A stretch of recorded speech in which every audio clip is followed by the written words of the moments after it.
It don't take much strength to pull a trigger, but try and get up every morning, day after day, and work for a living. Let's see him try that. Then we'll see who's the real tough guy. The working man is the tough guy. Party people say, hey, it's a new day, it's a new day. The world is getting ready, everybody ready, yeah, for a new day, for a new day. Really fucking cheap. Anyway, Owen Carr here, Carr Martial Arts Media. I'm here with Jesse Big Cat Arnett. Jesse's 14-4 professional MMA career. He's the TKO 135 champion. But before that, let's break it down a little bit. Let's get to know and let's reverse engineer and find out who Jesse Arnett really is.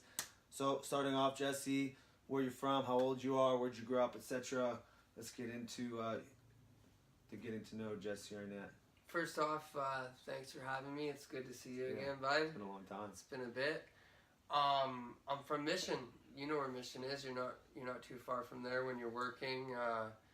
I'm 33 years old. I started off with wrestling in grade 8, and just like my MMA career, my first few years of wrestling didn't go too great either. I don't think I won a match my first year. I stuck with it. That's what wrestlers do, stubborn. What were some of the diverse issues you were facing? Like, obviously, you were saying you weren't having the best success starting off wrestling, but sticking by. How hard is it to get your butt whooped on the mat and then still want to come back and do it and stick it to the man? Like, that's the thing, actually. I had a good teacher. I had a good support system. I tried to quit wrestling, I think, 2 or 3 times to play basketball with all my friends. And the principal of my school was actually my basketball coach, and he took me in his office one day during school, sat me down and said, "Look, kid, you don't got a future in basketball, and you get to wrestling practice tonight after school." Yeah. And I had a good wrestling coach. She was actually the first ever female wrestling coach in North America. She broke the boundaries for a lot of people. Not only that, she was a good friend, a good mentor. She took care of me. Fast forward 2 years to get my butt whooped. I won nationals, cadet nationals under 16. I somehow came out on top in Abbotsford, and it gave me a fire. I was the first national champion out of my high school, and I met another coach in Abbotsford, and the program was a little more diverse than it was in Mission, and I got some good fundamentals, and I was a 3-time national champion graduating high school, and then I moved on to Simon Fraser University, the Burnaby Mountain Wrestling Club, which has a great lineage of Olympians, national champions, and that's when I learned the grind. I learned about discipline, commitment, courage, heart, sacrifice, and I almost made the Olympics twice. What weight were you competing at back then? 132 pounds, so 60 kilos. I wasn't as big. I was about 150, making 132. It was still a very, very hard cut with my height. But I hadn't developed as a man yet. It's interesting because I quit wrestling at 23, didn't find MMA till 27. What time did you feel like you got your man strength? Because like you touched on that, you didn't feel like a man. You're still the same size, but you didn't have that grip, that man strength. What age? Where'd that come from? I think in MMA, heck, man, maybe only 28, 29 years old, not even, maybe 30 years old. Having the roots in wrestling, being on the national team, I knew how to work out. I was taught all the right things in the weight room, on the wrestling mats, in life. It was just taking that and applying it to my life in mixed martial arts. When I missed the Olympics, I went back to my hometown and I started... So back to Mission. Back to Mission. I started just working a job, various jobs, roofing, painting, construction, and I would Hard work, labor jobs, and I'd really just work for the paycheck to go out to the bar with my buddies on the weekend. And I kept seeing this UFC on TV, and this, I didn't even know about WEC. It was only 155 pounds was the lightest weight class. But I saw a little guy, Frankie Edgar, he's still around. And I'm like, hey man, this guy's cool, and he's small, and he's And good. at that time, Frankie Edgar is fighting 55, so he's fighting, and right now, currently, there's talks of him possibly going down to division bantamweight. He is a bantamweight Yeah. in my eyes. So- He's very skilled, and he's coming from that wrestling background too, and he beat a lot of bigger guys in his career. And the wars with him and Gray Maynard, you remember, we're big super fans of this. That really inspired me in a way to get my crap together again. And initially I moved to Montreal because of Joel Powell, Dave Mayer. They had that's where you knew Joel Powell. yeah, Rest from in peace, wrestling. Joel Powell, yeah. Yeah, rest in peace, Joel. And thank you, Dave Mayer and Joel Powell. I went to, sorry, not Montreal, Toronto, but it wasn't legalized yet there. And then I did some Googling, some information. I heard about Hard Knocks in Calgary. And at the time, my mom was still in Vancouver. So I thought, man, Calgary's a whole heck of a lot closer than Toronto if I want to go back and forth to see my mom. And then I established my life here with my brother. So that's when you came out to Calgary. Google. Oh, damn. Google. Google. And I did some research. Alberta and Montreal were the two best MMA provinces. And I didn't want to live in Montreal. Yeah. And like I mentioned, Alberta was so close to my home. Well, closer, you know, you're still 12 17, hours away, 12 hours away. an hour plane. But now my mother lives here. My brothers live here. I have a snow removal company. My brothers are doing well. My whole family's Well, here. let's go back to that, snow removal. So, now I grew up around this area and living in California for the last few years and going out to BC, it's definitely way warmer. So, first thing I notice when I get on the plane is it's fucking cold here. Like, you do a snow removal company and it having a record year of snow. Oh, I know. What's that like being out? Like, it's fucking cold here now and people are saying it's nice and it's warm here. Like, Don't remind me. If you get bitter about it, it's hot. It's tough. But if you embrace it, you know, I got a good crew.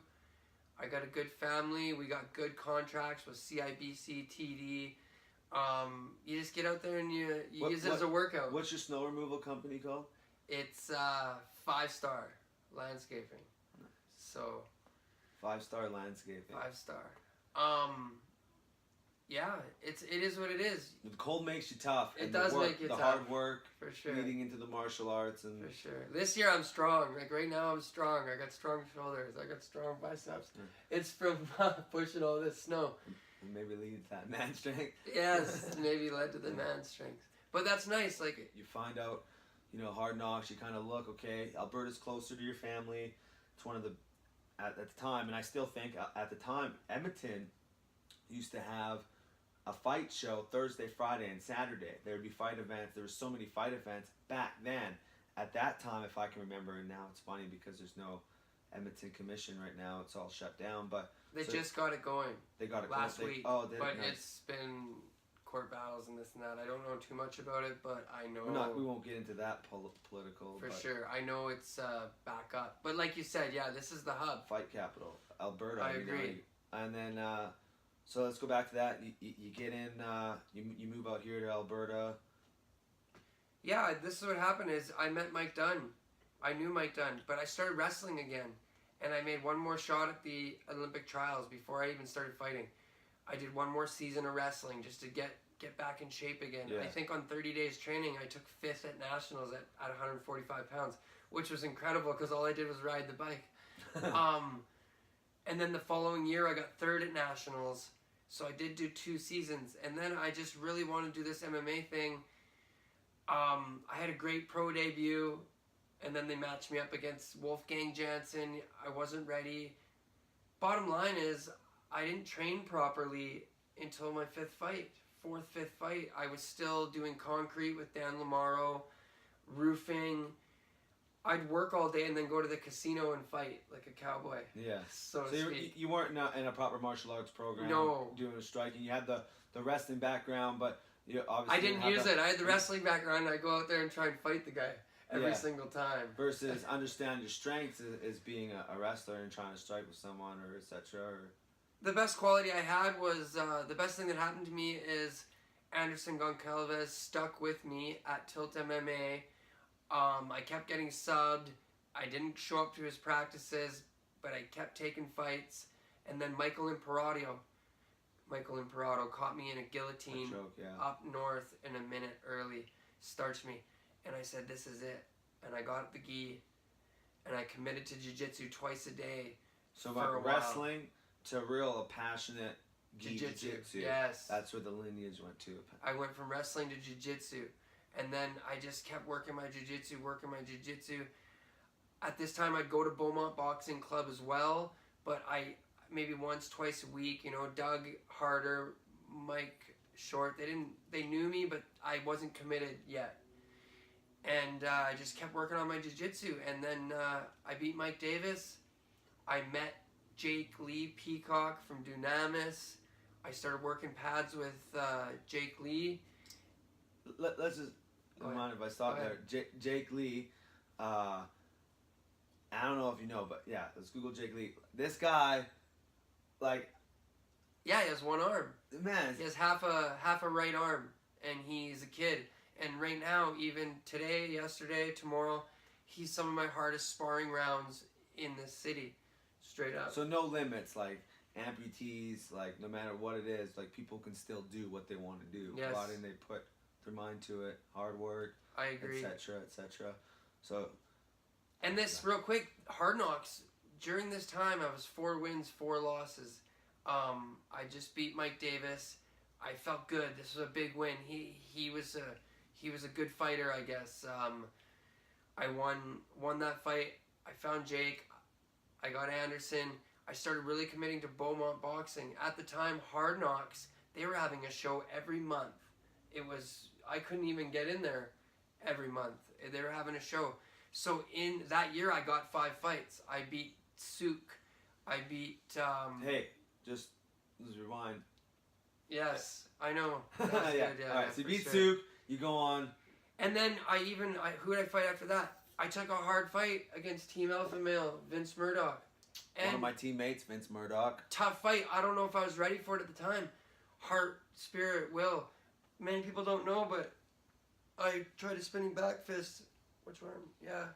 And I broke my arm in half in the first round. You got a nasty scar right here. I can see it from here to here. That was the first 6-7 inch scar. That's the first test I ever had. He was tough to get down, and this was working with Jake now for 3-4 months, 5 months.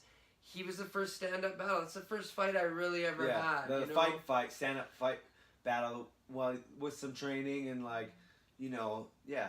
And then he was great. It was even back and forth fight, and then I stole it at the end off a takedown. He got tired, this and that. It happens. It's a fight. And then... How'd you finish, Vince? Rear naked choke with the other arm. Never even drilled it once, never even tried it once, and it just slipped in, put the other arm in and choked him. Great fighter. To this day, still a good fighter. So I go and get surgery. And then I get offered Roland Delorme, who just got cut from the UFC. August 15th, I fought Vince in March, and I got the surgery in May. So fast forward a little bit. 6-7 weeks. I took the fight. After the Delorme fight, I beat him up. It was my career fight. I broke his orbital. I tore his retina. I finished him with an elbow, and it was my first KO win. Has he even fought since? He hasn't fought since, no. Off the side note, if you think about it, how many people do you think you retired? Or put into retirement at this time? A few, definitely. Okay. They're always mad after. Okay, so you break... They either retire or they have me on Facebook. Hey.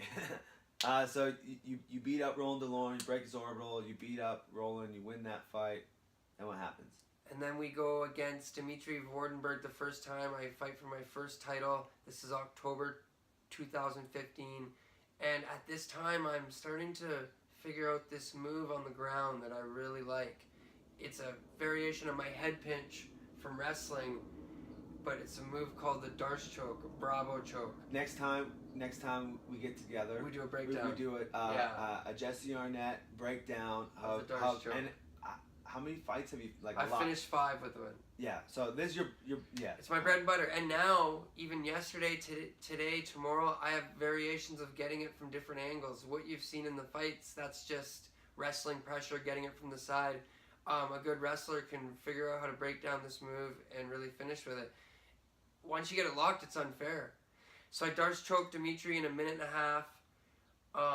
That set me up for tough American Derek Minner, LFA veteran. He had me caught deep in a knee bar. I thought my jiu-jitsu was getting good. I toughed it out, got some room. My arm was still stuck in there, kicked out, won the fight, Darce choke.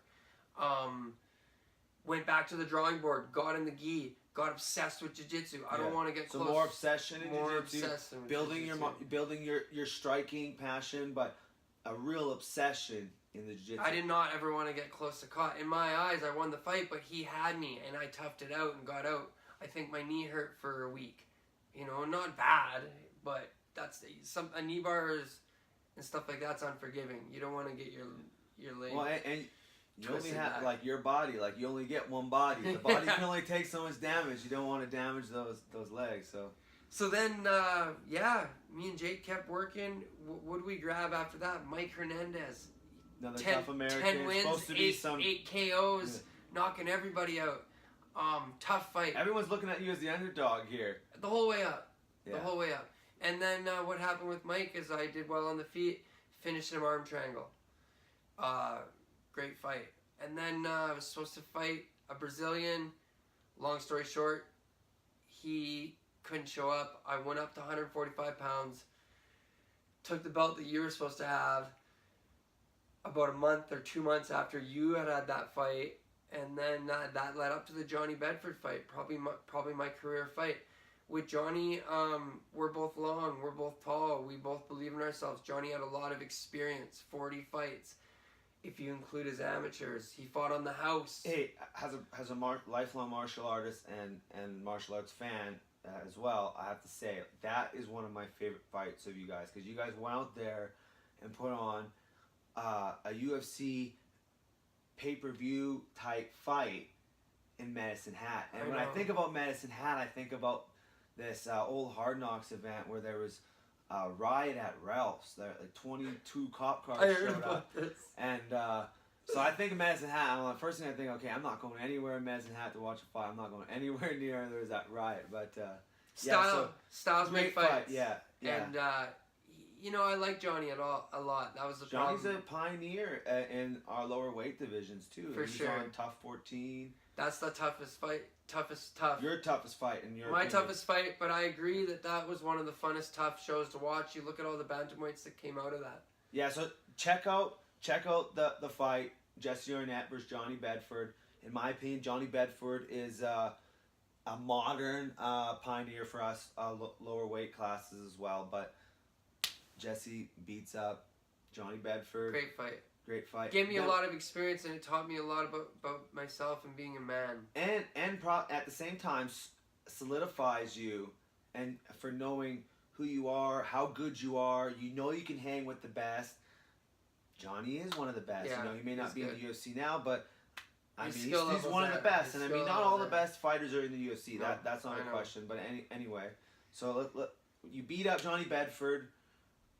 That was my first decision, and that's the first time I didn't finish in 9 fights. I had 9 straight finishes heading into that. So And that was a 10-fight win streak that I took. with Johnny her. Bedford, 10-fight win streak.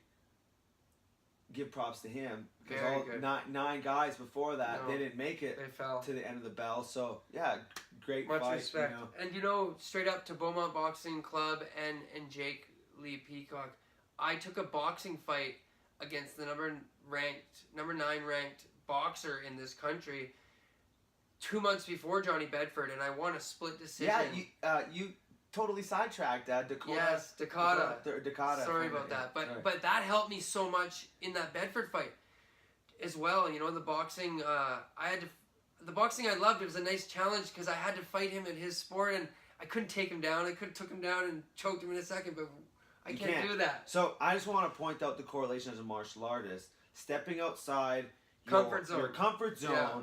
putting boxing shoes on, the boxing shorts, being a boxer, During being the a martial artist and 3-year a boxer. undefeated run, I lost that. It kind of takes away from the whole mystique. Yeah, and that's a lot.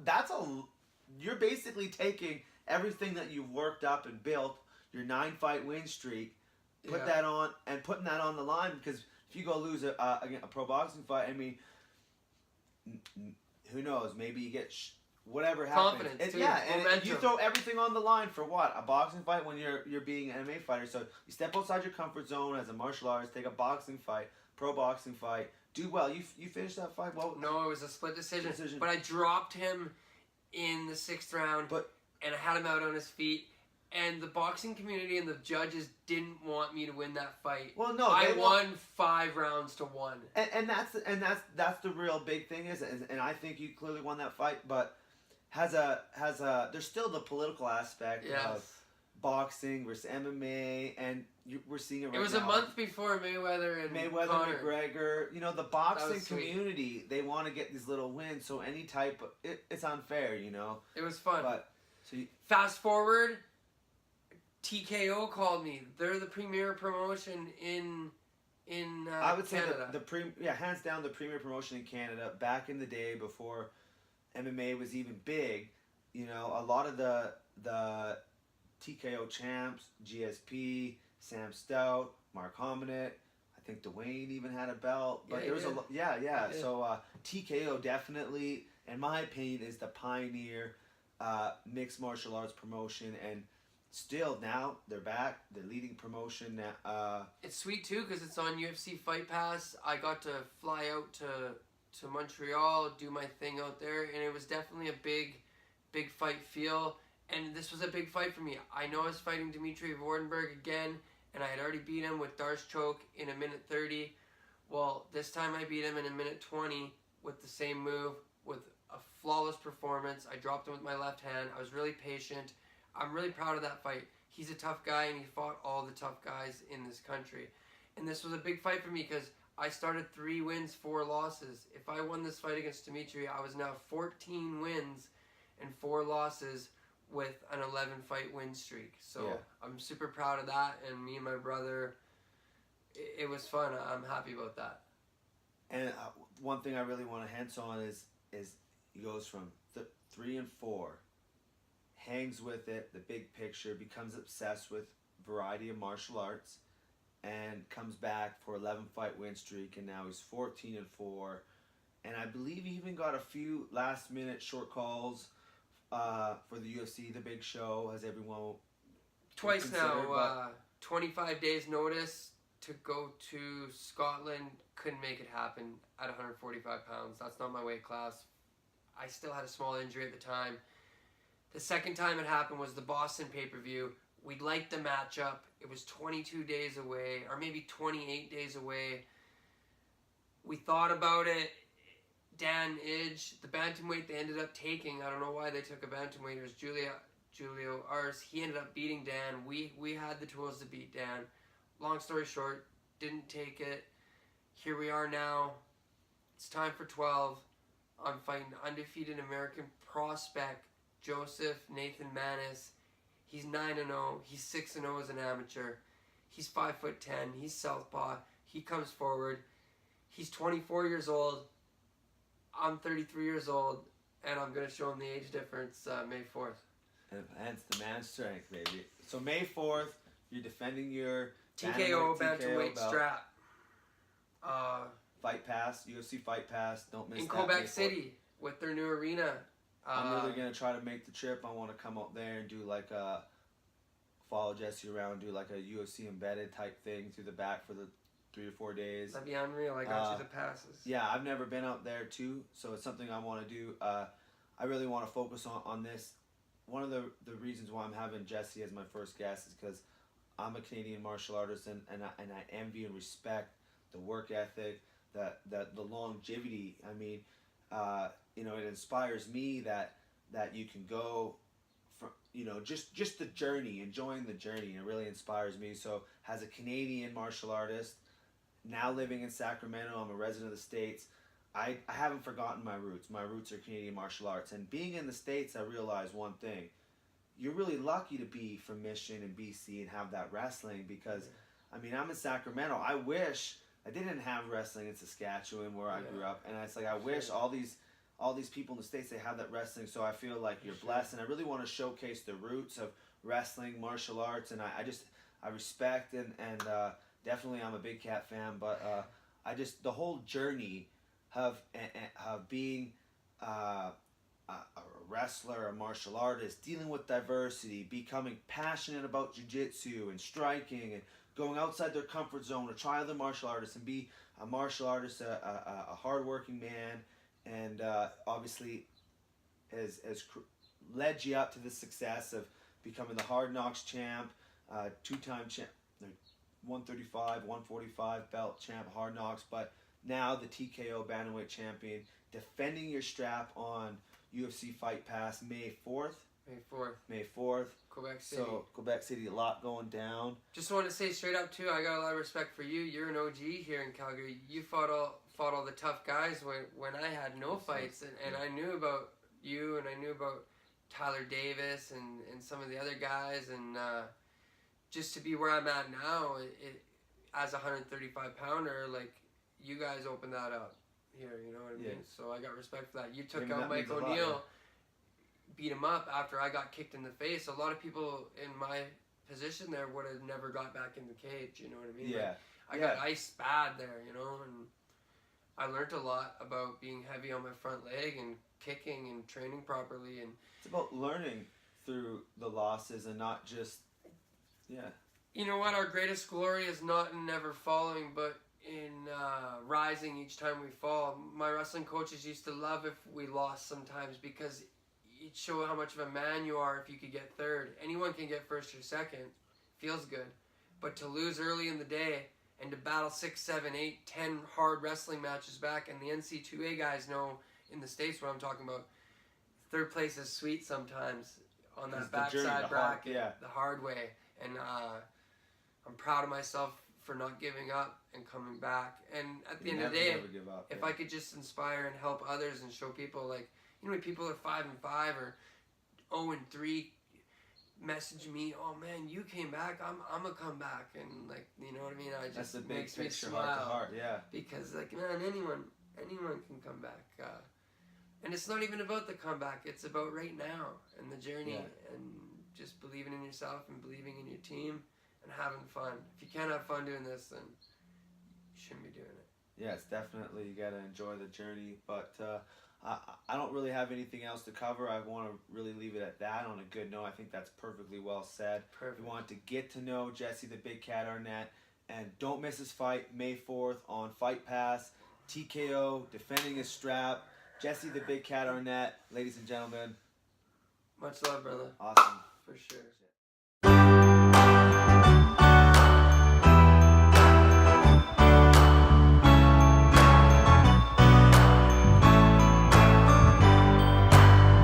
Well, you can